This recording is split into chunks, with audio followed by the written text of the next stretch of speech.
So question number 18, passenger train of length 60 meter travels at a speed of 80 km per hour.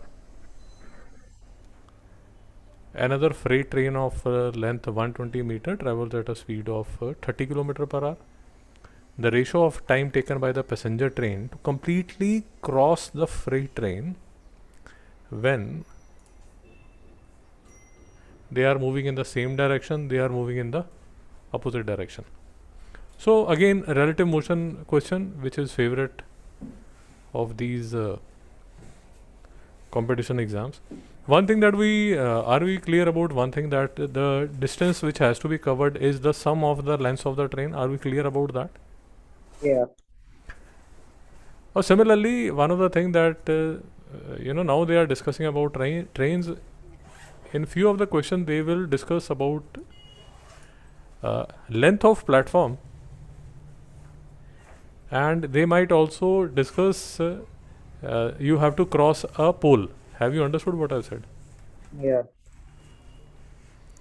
So when length of platform has to be when length of the platform question has to be done, again you'll add the length of the train plus the length of the platform, and when the pole has to be crossed, you just take the length of the train. Is it making sense? Yeah. So they are a spin on these basic questions. Okay. Now, so these two trains are traveling relative motion. When they would be traveling in the same direction, it will be a simple subtraction of the two speeds. And when the trains are traveling in the opposite direction, then we will be subtracting. Are we clear? Yeah. So we had discussed this intuitively. I will usually in books they will give you a formula also. So if you want, you can note down the formula also. So if this is the velocity A and this is the velocity B, then the relative motion would be VA minus VB. Is it making sense, Avantika? Yeah.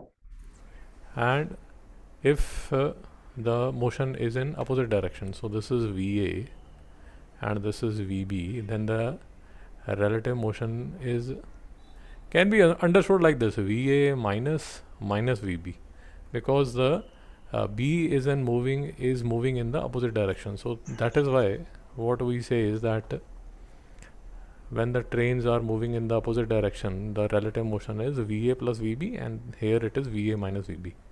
Have we understood? Yeah.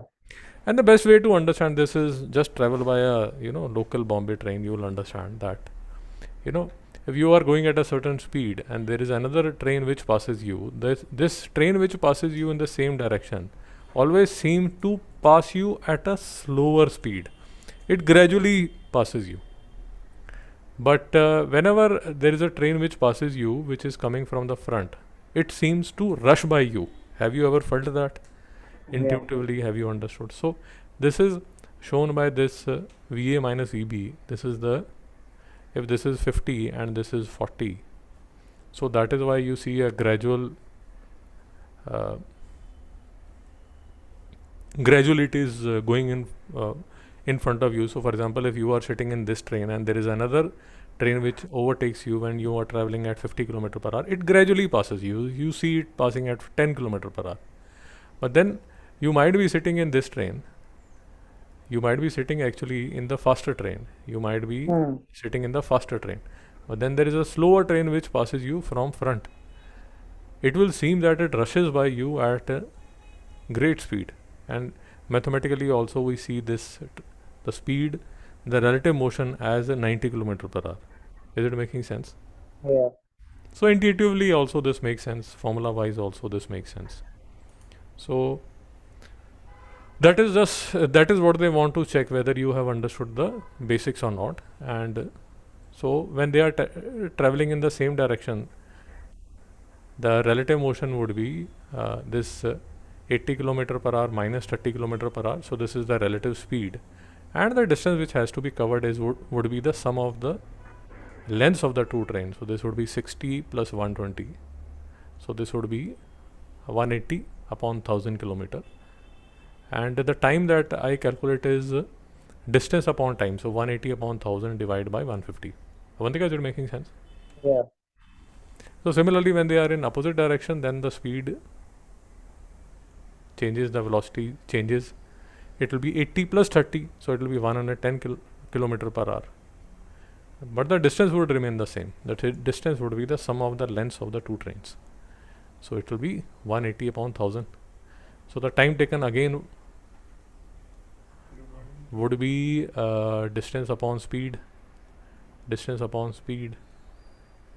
Yeah. Distance is 180 upon 1000 kilometers. This is kilometer per hour.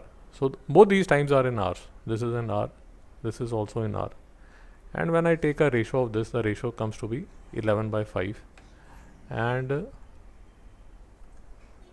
when I look at my answer, it is 11 by 5. Do we see this? Avantika, is it making sense? Yeah. So this is JEE 19 question. So same pattern they'll be following. So relative speed, bouncing ball, these graph based questions. So more or less. And that is why it is always suggested that you do the previous year questions. Avantika, are we clear? Yeah. Okay.